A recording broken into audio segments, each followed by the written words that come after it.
السلام عليكم ورحمة الله وبركاته. بسم الله والحمد لله والصلاة والسلام على رسول الله. اللهم علمنا ما ينفعنا وانفعنا بما علمتنا وزدنا علما يا أرحم الراحمين. Is there anything special about the month of Sha'ban? Is there anything we should do in this month?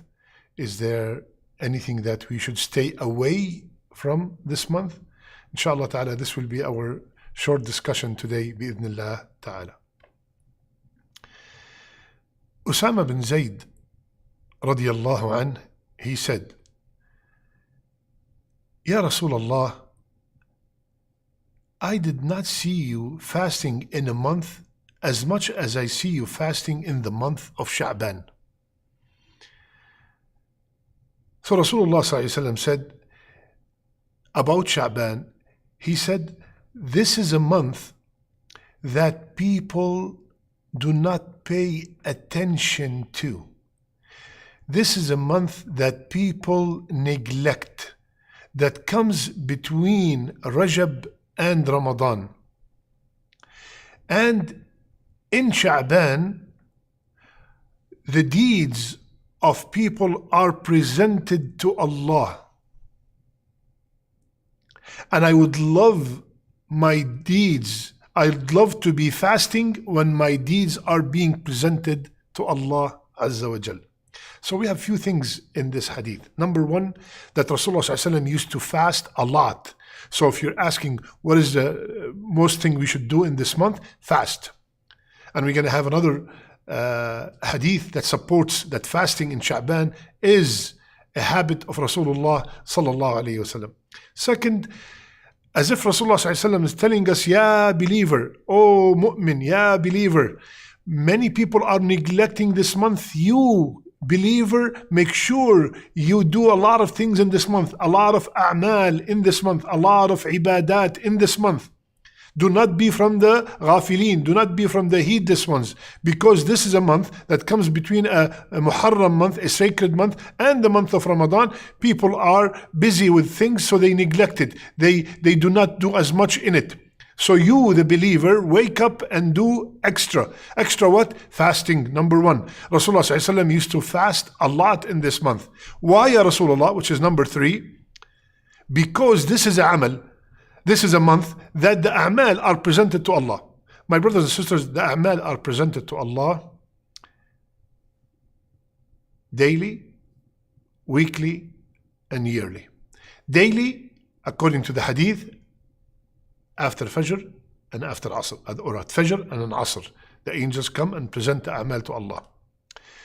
Weekly, the hadith said, every Monday and Thursday. Today is Thursday, and tonight my a'mal and your a'mal are presented to Allah Azza wa Jal. That's why we fast Monday and Thursday. And yearly, in the month of Sha'ban, the whole year of a'mal, the a'mal that were not, or the sins that were not forgiven daily, the sins that were not forgiven weekly, this is the time they will be presented to Allah, and we beg Allah to forgive all these sins.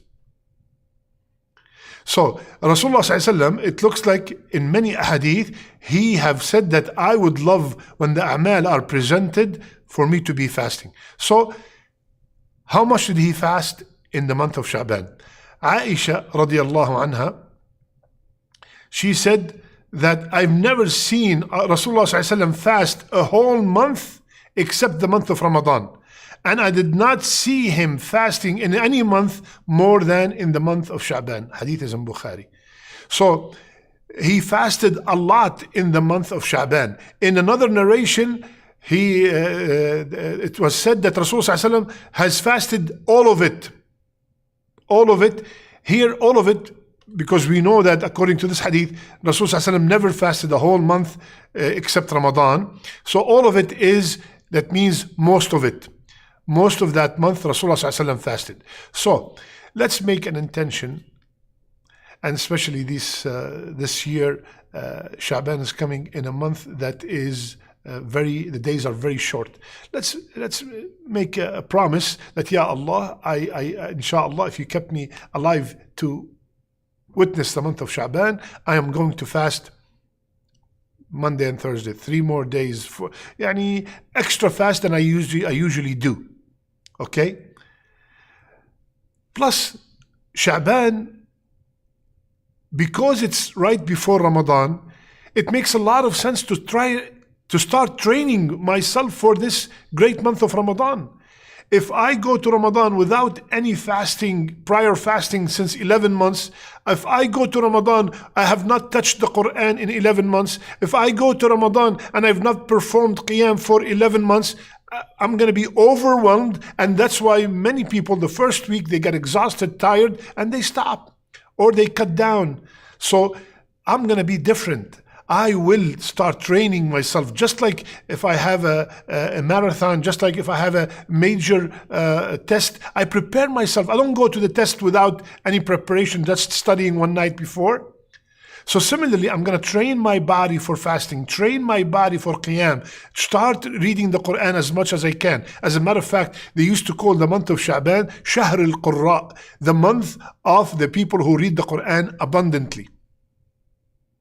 It is a form of preparation for the month of Sha'ban and for the month of Ramadan. And especially, Akhwan, we all know, my brothers and sisters, that one of the most sincere acts of worship is fasting. I might see you pray, I might see you just came back from Hajj, I might see you donate, but if I look at you, I have no clue if you're fasting or not. And especially in the days where fasting is not an obligation. Any fasting out of Ramadan is not an obligation unless you are making up the fast of Ramadan. So now fasting in Sha'ban is more rewarding because you don't have to fast. It's not a must. And you're still doing it to get close to Allah Azza wa Jal. So it's more rewarding. It's more sincere. Nobody knows that you're fasting. Nobody goes around and say, oh, do you know that I'm fasting today? Or I'm so tired. Why are you tired? Oh, because I'm fasting. Nobody does that. We're supposed to hide our ibadat as much as we can. Now, a very common question in this month. Is there anything special about the 15th of Sha'ban? Now, many scholars, the majority of scholars, said that most, if not all, the ahadith about the virtues of that night are either weak or fabricated. They said that there's no sahih hadith about the virtue of the night of the 15th night of Sha'ban. Some scholars have made just one hadith Sahih or Hasan, and that is the hadith that Rasulullah sallallahu alaihi wasallam, narrated by Abu Musa al-Ash'ari, Allah looks down on the night of the 15th of Sha'ban and forgive all his creation except two people, the mushrik and the one who have enmity towards other Muslims. Some scholars said that this hadith is Hasan, but we all know that Allah descends every single night in the last third of the night. That is every night, not only in the night of Sha'ban, in a way that befits His Majesty. And He asks, who wants to be forgiven so I can forgive him? So, assuming that this hadith is authentic, we have to make sure that before that night comes, we are clean, we are have mended our relationships with the people that are close to us. What does that mean? Do not get into the middle of Sha'ban and you have enmity towards the people that are close to you, and towards any other Muslim. You might have a problem with someone, just for the sake of Allah, just for the sake to be forgiven on that night. Assalamu alaikum wa rahmatullahi wa barakatuh. May Allah bless me and you and give us the ability to witness the month of Ramadan. Allahumma ballighna Ramadan. You don't have to become best friends, but at least you have shown, you are the one who started the salam, and you send that message and you showed that person, I have no enmity towards you. I'm doing it for the sake of Allah. Maybe that person does not even deserve a salam, but for the sake of Allah, we are ready to give up anything. Okay, so the majority of the ulama said that there are no authentic hadith about that virtue of the 15th of Sha'ban, and some said that only this hadith. So there are no special qiyam on that night. That's for sure. No special qiyam on that night. There's no special fasting on that day. Some people single out the 15th of Sha'ban to fast. If you are from the people who fast 3 days of every month, the 3 white days, 13, 14, 15 of the Islamic month, Bismillah, and you fasted it, Allahu Akbar, there's nothing wrong with that. But to single out, I'm going to fast this because it is good to fast this month, this day, there's this kind of virtue, there's no authentic narration that says there's a special virtue for fasting the middle of Sha'ban. Again, I repeat, if you are from the people who usually fast, Bismillah, go ahead and fast. There's nothing wrong with that. Many people, again, these are now the don'ts, start distributing food on that night, distributing sweets on that night, specifically, and they call them certain names and stuff. There's nothing authentic in the Sunnah that we have to distribute food on that night. There's nothing in the Sunnah that says that on that night all our future is decreed. That is mentioned in the Laylatul Qadr, not on this night. That's the majority of the scholars. So, my brothers and sisters, let's welcome the month of Sha'ban with the plan that we are going to do as much as we can so we can be ready for the month of Ramadan. Let's start our acts of worship in Sha'ban with the hope that they will stay and strengthen our iman and our acts of worship in Ramadan. Start it now in Sha'ban bi'idhnillah ta'ala, hoping that Allah subhanahu wa ta'ala will accept from all of us. May Allah subhanahu wa ta'ala, Allahumma ballighna Ramadan. Allahumma ballighna Ramadan. I'm going to give you a homework.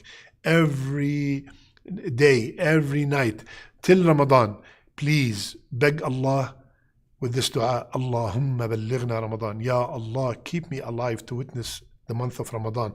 And Ya Allah, in Ramadan, make me from the people who are truly fasting. Make me from the people who are performing tahajjud. Make me from the people who are reading Quran. Make me from the people whom you, Ya Allah, have decreed that their neck is saved from the hellfire.